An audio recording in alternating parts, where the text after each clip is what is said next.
Olduğunu pelvallar. Başka göreş bir gedek bolar.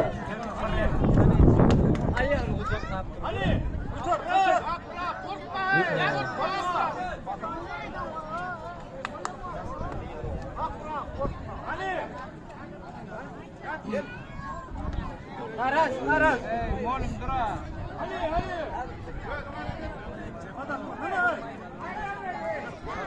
Naraz.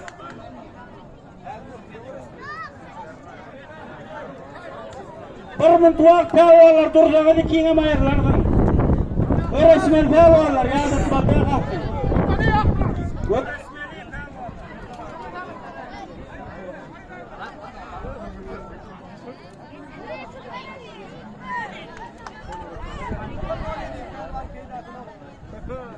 Hak burada. Hani, vakt koydun mu afar? Hani! Hani!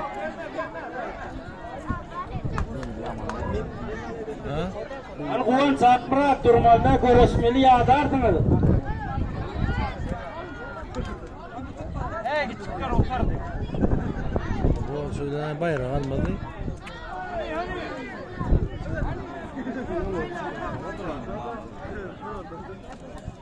Düzgün tertip boyunca yengil pelvana vermeli keldi yapmasalar.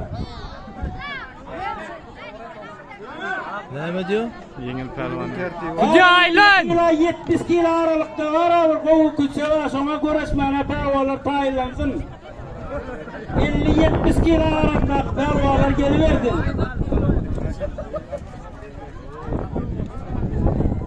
Görüş Kıvanç, görüş.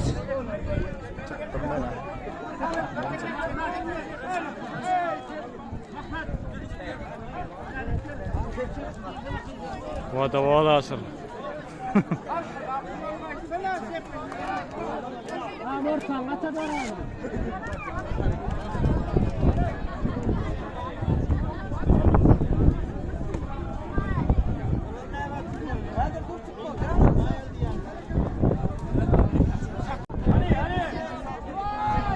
Gol! Ellismen pelvalar, ellismeli. Ellis once. Ellis. Maladif pelvalar.